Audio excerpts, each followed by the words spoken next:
Ever feel like you're just, swimming in information, drowning almost? We see so much every day, but actually understanding it. Well, that's something else entirely, isn't it? It really is. It's about cutting through the noise. Exactly. Like, think about those medical shows, right? Hmm? The doctor glances at an X-ray, boom, diagnosis. Looks like magic. Heh, it's not quite magic, but it is definitely a skill. It's about knowing what you're looking at. And that's what we want to do today, give everyone a peek behind that curtain. We're diving deep into chest X-rays, trying to turn those shadowy images into real insights. That's the plan. It's less about memorizing facts and more about training your eye. And speaking of learning, we really want to give a big thank you to London Heartbeat Z Academy UK. Oh, absolutely. Their educational support is fantastic. It really is. They've got over 150 popular courses, truly something for everyone. So if today's deep dive gets you curious, definitely check them out. Good advice. And for everyone listening, make sure you subscribe to our channels, Facebook, Instagram, YouTube. You'll get free updates, and you won't miss any future discussions like this one. Definitely. So today, chest radiography. Interpreting those X-rays. Our mission, should we choose to accept it, Is to move beyond just seeing shapes and shadows. right, to actually grasp what this crucial diagnostic tool is telling us. We've got a path laid out. We'll start with the foundations. Is the X-ray even technically good enough? Because a bad picture leads to bad interpretation. Makes sense. Garbage in, garbage out. Pretty much.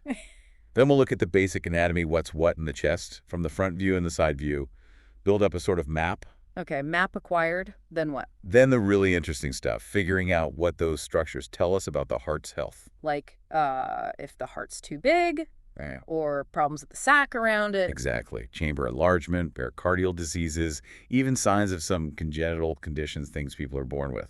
We'll cover how they show up on the X-ray. So this isn't just going to be a list of facts then? No, definitely not. We want to guide you through it. Point out the key things to look for, the core ideas. Think of it like learning to read a new language, the language of X-rays. Okay, I'm ready for my first lesson. Let's start with that foundation technical quality. You mentioned making sure the image is good. There's an acronym, right? RIPD. That's the one, RIPE. It's a really useful checklist. R stands for rotation. Rotation. How do we tell if the patient was twisted when they took the picture? You look at the symmetry, find the spinous process, those bony bumps down the middle of the back, and then find the inner ends of the clavicles, the collarbones. Those two inner ends of the clavicles should be the same distance from that central spinous process, equidistant. And if one side's closer than the other? Then the patient was rotated. Even a little bit of rotation can mess things up. How so? What does it affect? It mainly distorts the appearance of the mediastinum, that central area with the heart and the big vessels. It can make things look bigger or smaller than they are, or create misleading shadows. So getting the rotation right is step one. Got it. No twisting. Okay, RIPE is inspiration. How deeply they breathed in. Precisely. How deep a breath the patient took dramatically changes how the lungs look and what you can see. So how do we judge that? Counting ribs? Yeah, exactly. You count the ribs visible above the diaphragm. You can count the anterior ribs, they slope downwards, or the posterior ones, which are more horizontal. Is there a target number? Like how many ribs mean a good breath? Generally, for a good adequate inspiration, you want to see about 5 to 7 anterior ribs or maybe 10 posterior ribs. And if you see fewer, say less than 5 anterior? That's a poor inspiratory effort, and that can cause all sorts of problems on the image. Like what? What does a poor breath hold do? Well, for starters, the mediastinum can look falsely widened. The heart itself can look bigger, apparent cardiomegaly, we call it. So it looks like an enlarged heart, but it's just because they didn't breathe in enough. Exactly. And the lower parts of the lungs might look kind of hazy or opaque just because the lung tissue is compressed. It can mimic disease when there isn't any. Wow. Okay. So a shallow breath is a real problem. What about the other extreme? Seeing more than 7 anterior ribs? That suggests hyperinflation. The lungs are overexpanded. You often see that in conditions like emphysema. So the rib count gives clues about the lungs themselves, too. A good deep breath just gives a clearer, more accurate picture overall. Makes sense. Deep breath, hold it. Okay, P is for projection. This is about the direction of the X-ray beam, front to back versus back to front. That's it. AP anteroposterior means the beam goes from the front to the back. PA posteroanterior beam goes from back to front. I've heard PA is usually preferred if the patient can manage it. Why is that? There are some key differences. PA views are typically done with the patient standing upright. In PA, the shoulder blades, the scapulae are usually rotated out of the lung fields, which is good.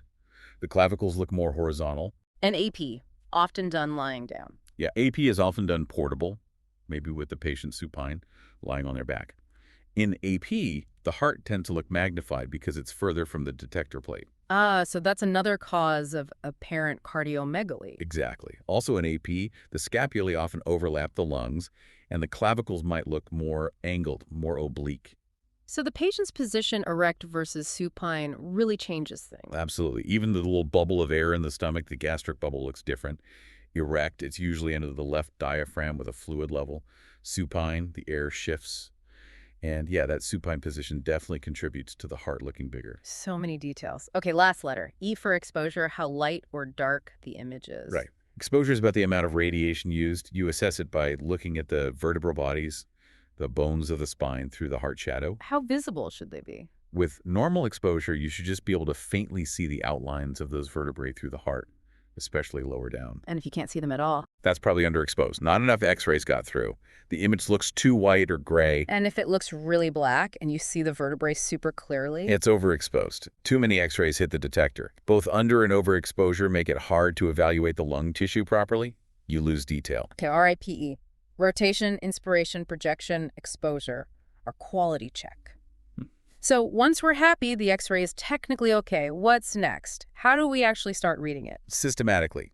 You need a system so you don't miss things. Like another checklist. Sort of, yeah. First, quick recheck of RIPE, then scan the bones, ribs, spine, clavicles, any fractures, abnormalities, any hardware like surgical clips, wires, pacemakers. Okay, bones and hardware. Then check the situs, or the organs in the right place. Right. Gastric bubble on the left, heart apex pointing left, aortic knob on the left. Right, make sure nothing's flipped around. Then look at the heart itself, its position, size, shape. Then the great vessels aorta, pulmonary artery, size and shape again. Heart, great vessels. Then, very carefully, examine the lung fields. Often good to divide them into zones, upper, middle, lower. Check the lung tissue and the blood vessel patterns in each zone. Lung fields and vascularity, got it. And finally, make a specific search for any abnormal calcifications anywhere in the chest. Wow, that's thorough. Bones, hardware, cetus, heart, vessels, lungs, calcifications. Covers everything. Okay, let's get into the anatomy. On a standard front view, an anterior X-ray, what are the main things we're seeing? All right, starting at the top right, you have the superior vena cava, the big vein bringing blood back from the upper body. SVC. Okay. Below that, forming the right heart border, is the right atrium. Right atrium. Then more towards the front and bottom right is the right ventricle. That's pumping blood to the lungs. RV. In the middle, coming off the RV, is the pulmonary trunk, or main pulmonary artery. Pulmonary trunk. Then over on the left, you might see a little bulge just above the main pumping chamber. That's the left atrial appendage. The left atrial appendage, okay. And forming the main left border and the very bottom tip, the apex, is the left ventricle. That's the big pump for the body. LV and the apex. And arching over the top. That's the aortic arch. Big curve of the main artery leaving the heart. Okay, I can visualize those. Now, what about the side view, the lateral X-ray? What does that show us better? The lateral view gives you that front-to-back perspective. Mm-hmm. Right behind the sternum, the breastbone, is the right ventricle. It's the most anterior chamber. RV right at the front? Behind that and a bit higher is the pulmonary trunk. Then, posteriorly, you find the left atrium. LA in the back. And below and behind the LA is the left ventricle, the most posterior chamber. You also see the big vessels like the SVC coming down, the aorta arching over, and the inferior vena cava coming up from below. And we've got an even more detailed diagram here. What else can we pick out on that? Oh yeah, the detailed lateral view is great. You can see the brachiocephalic vessels coming off the top of the aortic arch. You can distinguish the right and left pulmonary arteries branching off. The pipes going to each lung? Exactly. You see the pulmonary outflow tract connecting the RV to the pulmonary artery. You can really appreciate the RV anteriorly, the LA posteriorly and superiorly, and the LV posteriorly and inferiorly, and the IVC entering from the bottom. What about airways and stuff? Yeah, you can often make out the shadows, the main bronchi, the airways to the upper lobes. You might see the confluence of the pulmonary veins when they return blood to the LA. And right at the bottom, you see the curve of the right diaphragm, the left diaphragm, and usually that gastric air bubble tucked under the left side. It really maps out the 3D relationships. Fantastic. Okay, back to the frontal view. We talk about cardiac contours, the edges of the heart shadow. What are the key ones we should be looking at? Right, the silhouette. There are classically 7 contours on the right side, top to bottom. ascending aorta, right atrium, and sometimes the inferior vena cava, though it's often indistinct. Okay, 3 on the right. On the left, top to bottom, aortic knob, main pulmonary artery, then a little indentation for the left atrium's position, and finally the left ventricle forming the lower border and apex. 7 total. Are they all equally important? Well, they're all there, but for spotting problems, the top 5 are usually the most crucial. Ascending aorta, right atrium, aortic knob, main pulmonary artery, and left ventricle. Okay, let's look at those 5. First, the ascending aorta on the upper right. What's normal? Normally, it's a fairly straight or just slightly curved edge. It reflects the size of the ascending aorta. If it bulges out more, becomes more convex, that suggests the aorta might be dilated or enlarged. We've got examples here showing a normal, subtle one versus a quite prominent, bulging one. Right, you can see the difference. Okay, next, this double density sign for left atrial enlargement. Sounds specific. What is it? It's a really key sign. Normally, the left atrium sits at the back, middle of the heart, so it doesn't really form a border on the front view. Okay. But when the LA enlarges, it pushes backwards and also sideways to the right, behind the right atrium. This creates an extra shadow within the shadow of the right heart border. Like a shadow within a shadow. Exactly. That's the double density. If you see that on the right side, you have to think about the left atrium being enlarged. Got it. A sign on the right points to a problem on the left. Okay, aortic knob. Top left bump. What's important there? That's where the aortic arch turns downwards. We actually measure it from the edge of the trachea's air shadow across to the outermost edge of the knob. Is there a normal size? Yeah, it should normally be less than 35 millimeters. If it's bigger, it could mean high blood pressure in the aorta, increased blood flow, or even problems with the aortic wall itself, like an aneurysm. Yeah. We have an example here showing one that's clearly enlarged, measuring 42 millimeters. So measure that knob. Okay. Okay. Next, the main pulmonary artery, or MPA. How do we assess that? We use a reference line.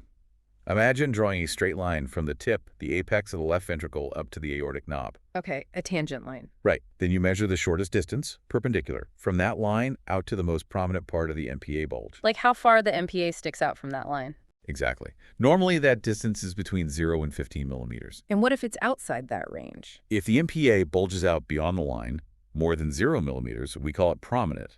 That could mean high pressure in the pulmonary arteries, pulmonary hypertension, or increased blood flow, like in some shunts. Okay, prominent MPA. What if it's way inside the line, like more than 15 millimeters away? If it's more than 15 millimeters behind that tangent line and the segment looks concave, kind of scooped inwards, that's considered hypoplastic. You see that in conditions like tetralogy of Fallot or truncus arteriosus. So its position relative to that line is really informative. Definitely. Those contours tell quite a story. Now let's talk about overall heart size cardiomegaly. How do we measure that on an X-ray? The main way is the cardiothoracic ratio, the CTR.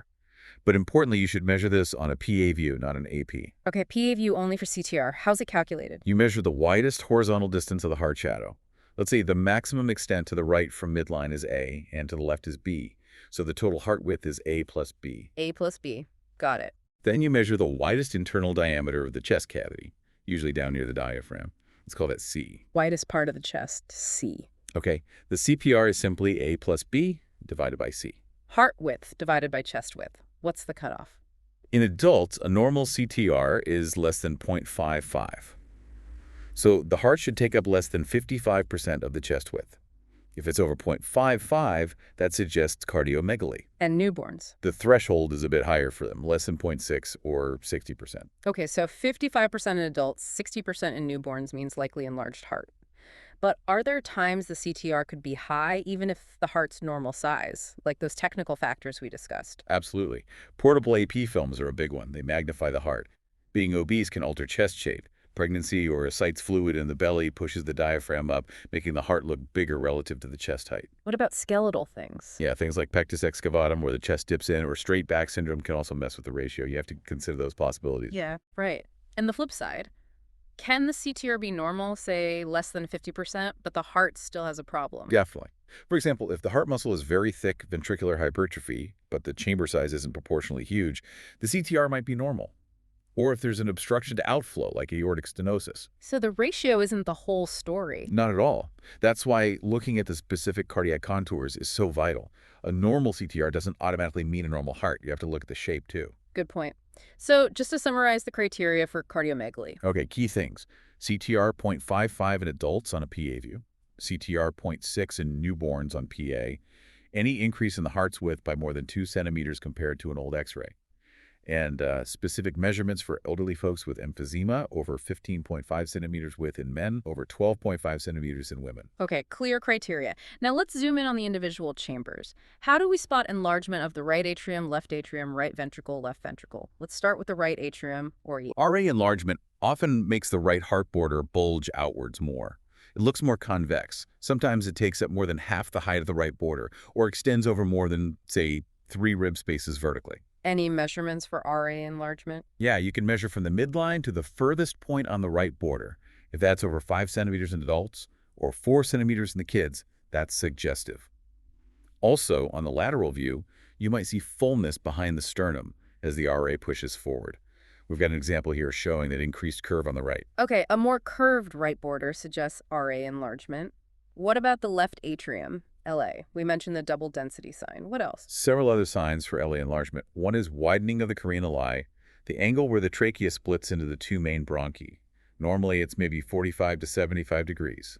An enlarged LA can push it wider than 75 degrees. Pushes the airway split apart. Exactly. It can also push the left main bronchus upwards. The left heart border might look straighter than usual, losing some of its normal curve. And that double density on the right side is a big one. You mentioned grading that double density. Yeah, grade 1 is just seeing it. Grade 2 is when the LA shadow reaches the edge of the RA shadow. Grade 3 is when it actually bulges beyond the RA border. Okay. Any other signs? A really big LA can push the descending aorta leftwards or push the esophagus backwards, and to the right you'd see that best with a barium swallow, though. And sometimes an aneurysmally enlarged LA can get huge, almost touching the chest walls on both sides. We have examples showing the bulge of the LA appendage, the wide carina, high left bronchus, and that double shadow, and a diagram showing how it all fits together. That's a lot of signs for LA enlargement. Okay, let's move to the left ventricle, LV. How does LV enlargement show up, especially on the lateral view? On the lateral view, an enlarged LV typically expands downwards and backwards, inferiorly and posteriorly. Okay, pushes back and down. Are there measurements for that too? Yes, there are a couple of specific measurements. Rigler's measurements and Euler's ratio. For LV enlargement, Rigler's measurement A is usually greater than 17 millimeters, and Rigler's B is less than 7.5 millimeters. Euler's ratio becomes greater than 0.42. Rigler's A and B sounds complicated. How do you measure those? Okay, Rigler's measurements rely on seeing the shadow of the inferior vena cava, the IVC, where it enters the heart on a lateral view. You find the J point where the IVC meets the left atrium. J point. Got it. For Rigler's A, you go 2 centimeters up from the J point along the line of the IVC, call that point X, then draw a horizontal line backwards from X until you hit the back edge of the heart shadow. Call that point Y. The distance XY is Rigler's A, normally less than 17 millimeters. Okay, X to Y is A. What's B? Rigler's B is the perpendicular distance straight down from the J point to the top of the diaphragm dome. Normally, that should be more than 7.5 millimeter. So in LV enlargement, A gets bigger, 17 millimeter because the heart pushes back, and B might get smaller. We have diagrams showing this. Okay, that makes sense if you can see the IVC clearly. What if you can't? You mentioned Euler's ratio. Exactly. If the IVC shadow isn't clear, you use Euler's ratio. You find point B where the back bottom edge of the heart meets the diaphragm. Point B. Draw a horizontal line forward from B to the back of the sternum, that's line AB. Then draw a horizontal line backward from B to the inner edge of the ribs, that's line BC. AB for BC backward. Euler's ratio is AB divided by BC. Yep. If that ratio is less than 0.42, it suggests LV enlargement. Less than 0.42. Okay. Any signs of LV enlargement on other views like LAO? The left anterior oblique view isn't used as much now, but yeah, mild LV enlargement might fill in the space behind the heart, the retrocardiac space. Moderate enlargement overlaps the spine. Marked enlargement goes way beyond the spine. And finally, right ventricular RV enlargement. How does that look, say, on the lateral view again? RV enlargement often shows the opposite pattern on Rigler's measurements compared to LV enlargement. Rigler's A tends to be less than or equal to 17 millimeters, and Rigler's B is greater than or equal to 7.5 millimeter.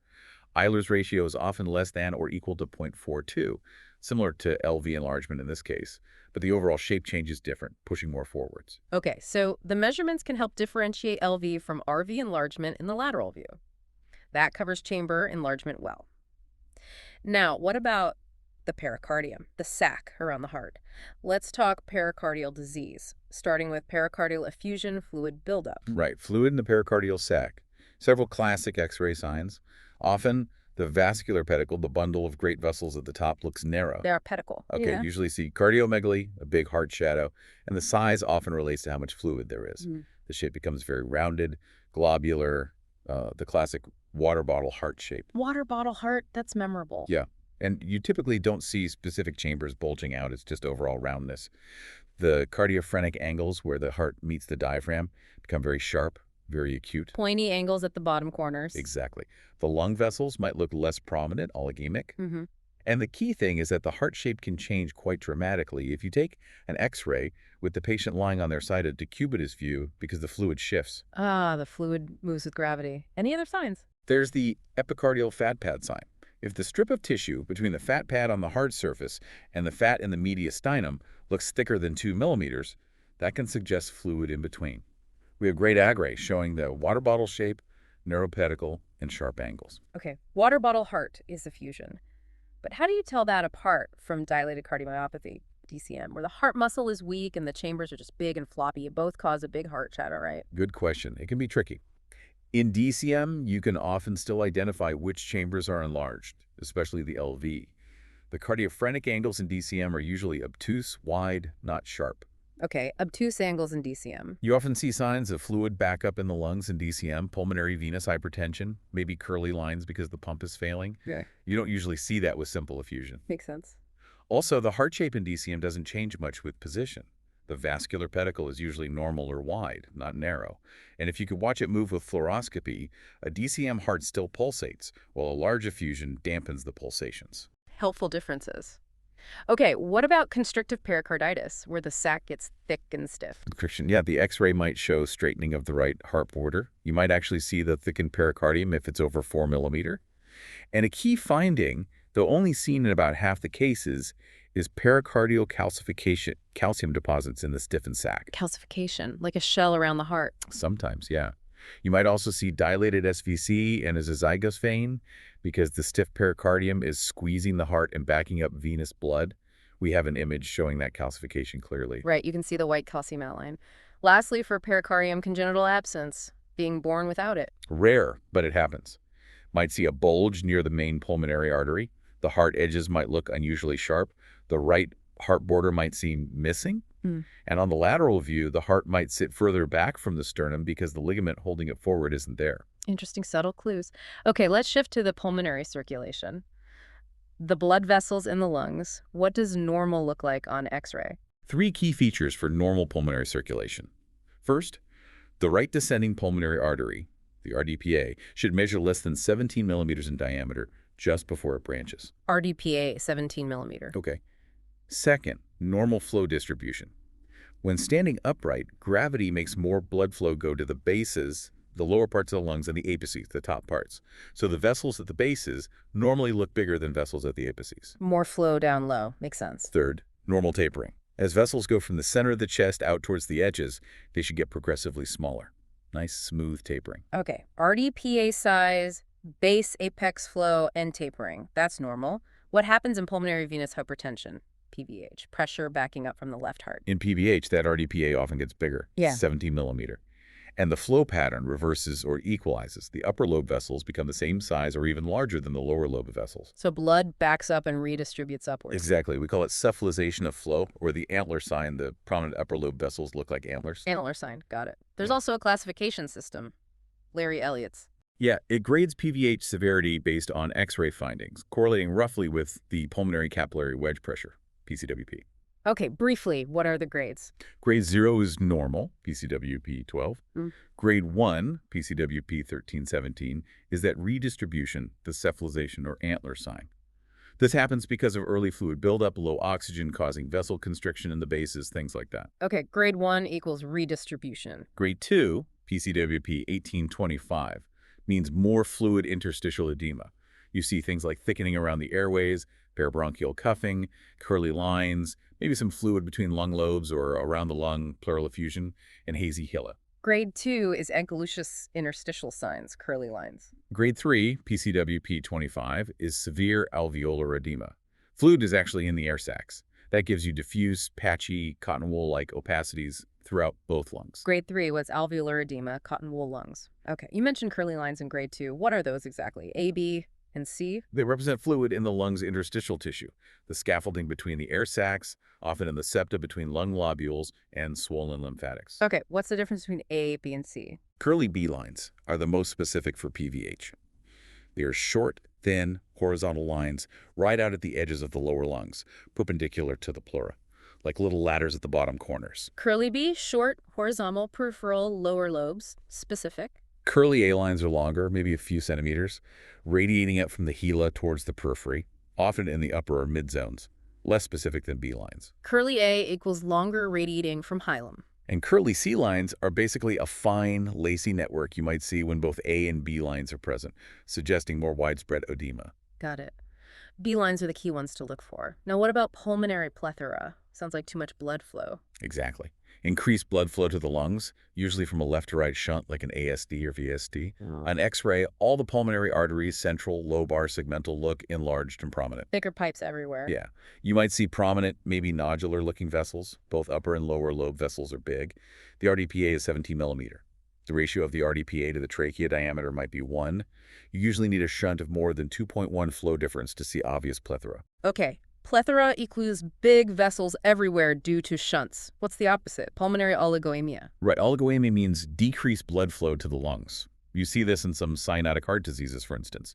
The main pulmonary artery looks small. That pulmonary bay area on the left heart border looks empty or concave. Empty pulmonary bay. Yeah. The vessels throughout the lungs look small and fewer in number. The lungs themselves might look darker, hypertranslucent, because there's less blood in them. Lateral view shows small hilar vessels, too.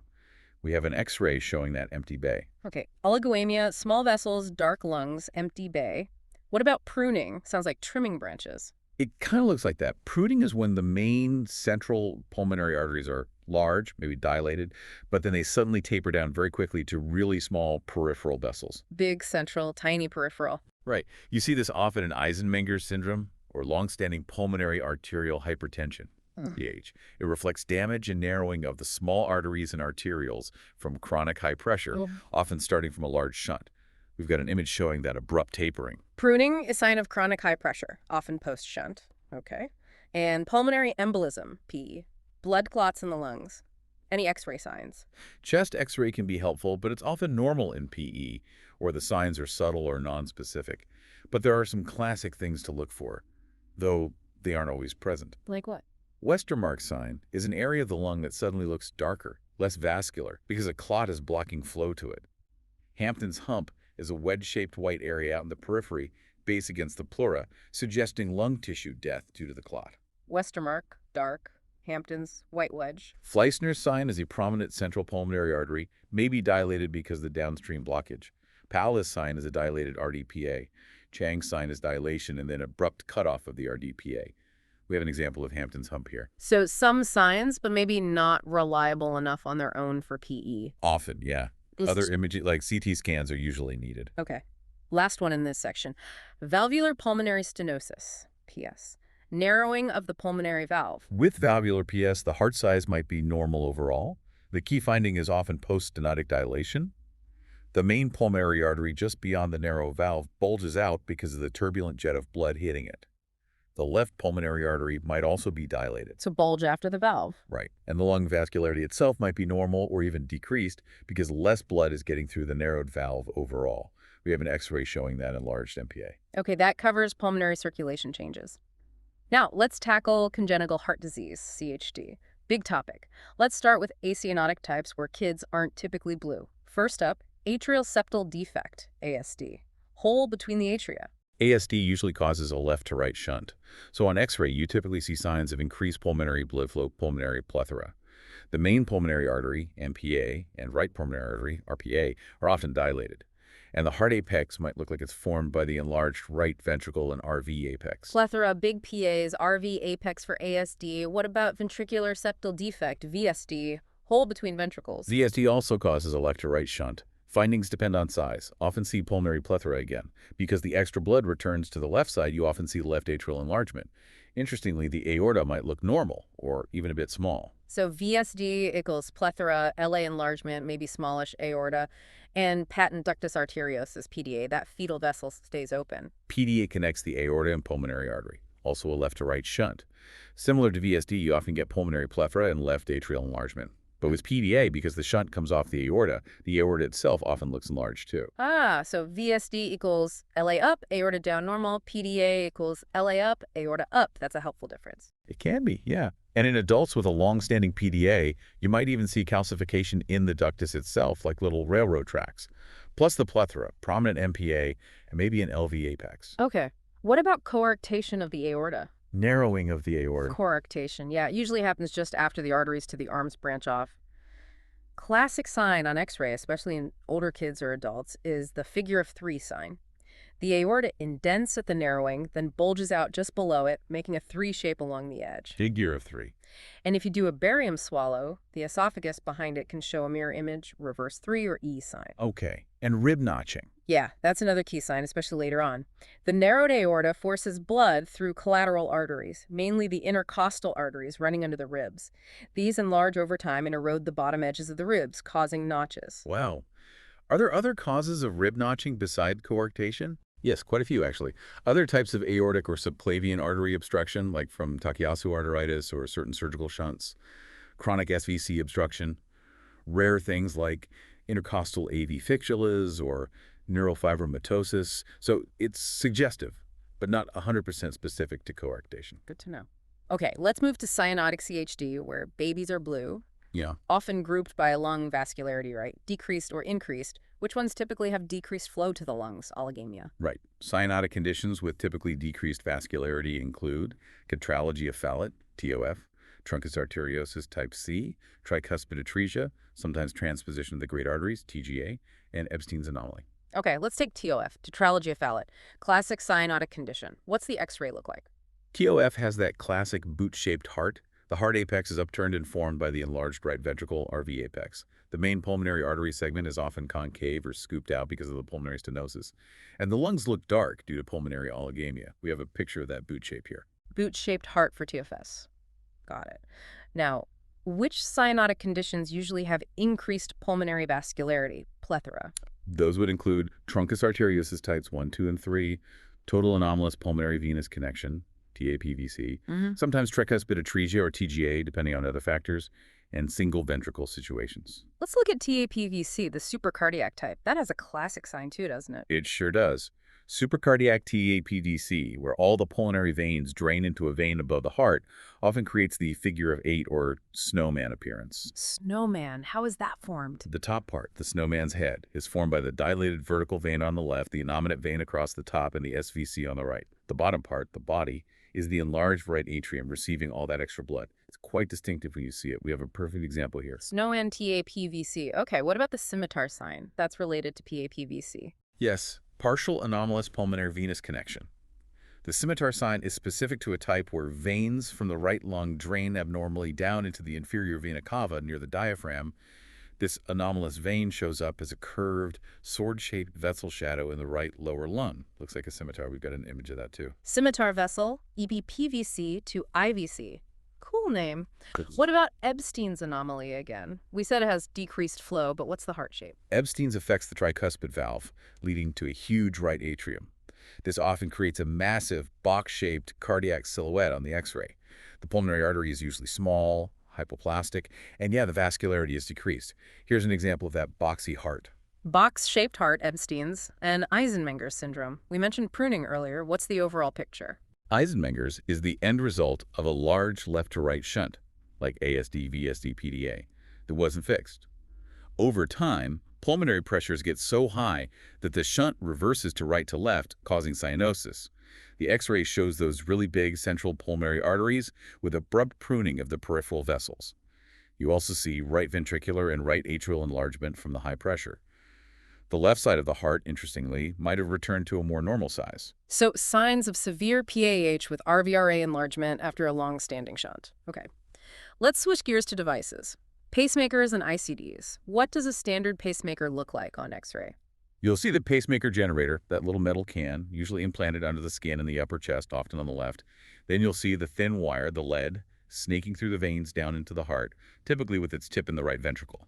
We have a standard example here. Okay, generator and lead to RV. What about biventricular pacing for heart failure? Bi-V pacing uses 3 leads. You still have the generator, then there's usually 1 lead in the right atrium, 1 in the right ventricle, and a 3rd lead that's threaded through a vein on the heart surface, the coronary sinus, to pace the left ventricle from the outside. 3 leads, RA, RV, and LV via coronary sinus. Exactly. A lateral view helps see the RV lead anteriorly and the others more posteriorly. We have a diagram showing that setup. And can X-rays show problems with pacemakers? Oh yes, you can look for lead fractures, a visible break in the wire, or lead displacement where the tip isn't in the right spot anymore. Maybe it has pulled back into the atrium or gone somewhere else. X-ray is key for checking lead position. We've got examples of fractures and displaced leads. Good to check lead integrity and position. How does an ICD, an implantable cardioverter defibrillator, look different? ICDs look similar. Generator in the chest leads to the heart. The generator might be a bit bigger. The key difference is the leads. ICD leads have thick, bright coils on them. These are the defibrillation coils. Thick coils is on ICD lead. Usually, yes. Typically, there's 1 coil in the SVC and another in the RV. These deliver the big shock if needed. The lead also has regular pacing electrodes at the tip. You can see those coils clearly on the example image here. Okay, coils are the giveaway for an ICD. Now, cardiac calcifications, calcium deposits in the heart, where can these show up? All over the place, potentially. Can be in the valves, commonly mitral or aortic valves, especially if diseased. Can be in the pericardium. We saw that with constrictive pericarditis. Often looks chunky, diffuse, maybe in the groove between atria and ventricles. Valves, pericardium. Where else? In the heart muscle. Myocardium, maybe in the left atrial wall, or quite commonly in the wall of a left ventricular aneurysm after a heart attack. LV aneurysm calcification is often fine, curvy, and on the anterior wall. How do you tell pericardial from myocardial calcification? Pericardial is often on both sides, diffuse, chunky, often in the AV groove. Myocardial is usually just on the left, often anterior, more localized, maybe fine and curvilinear. Okay. Any other spots for calcium? Can be endocardial lining the inside, like an endomyocardial fibrosis. Can be intraluminal within a structure, like in a thrombus clot in the LA or LV, or even a tumor like an LA myxoma. And vascular in the wall of the aorta or in the coronary arteries, though coronary calcium is often hard to see well on a plain X-ray. We have images showing that thick pericardial calcification and a huge calcified left atrium. Lots of potential locations. Okay, prosthetic heart valves, what do those look like? They look artificial, obviously. Yeah. Usually made of metal or other dense materials. Different types have different looks. Older ones, like the Starr-Edwards ball and cage valve, are unmistakable. A ring with a ball inside. Ball valve, okay. Tilting disc valves have a single disc that pivots. Modern bileaflet valves, like the St. Jude valve, have 2 little leaflets that open and close. You can often tell the type by its shape and components. And look for sternotomy wires nearby, a sign of previous open heart surgery.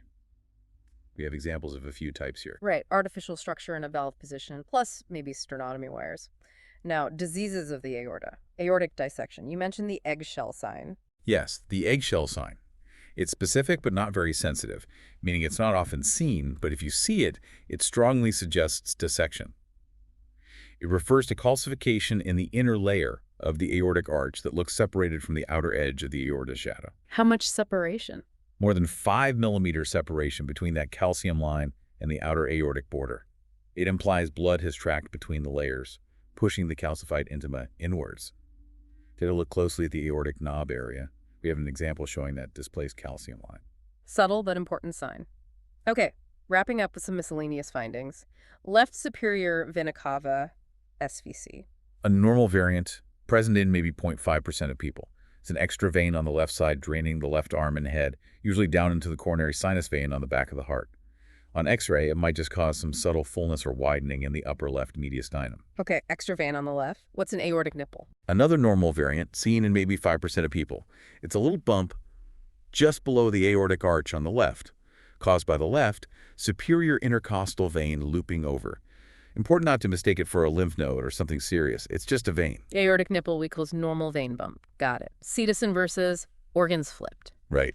Complete cetus inversus means everything is mirrored. The heart is on the right, picture cardia, liver on the left, stomach on the right. X-ray is obvious heart on the right, gastric bubble on the right. Less common is cetus inversus with levocardia, heart stays on the left, but abdominal organs are flipped. Chest X-ray might look normalish, but the abdominal findings give it away. We have examples of both. Definitely striking when you see the heart on the right. And a PDA clip. Just what it sounds like. A small metal surgical clip left behind after an operation to close a patent ductus arteriosus.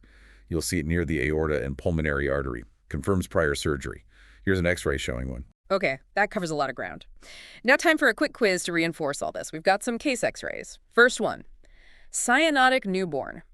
X-ray shows a huge, box-shaped heart and decreased pulmonary vascularity. What's likely? That massive, boxy heart with oligamia and the cyanotic newborn screams Epstein's anomaly with the hugely enlarged right atrium. Epstein's it is.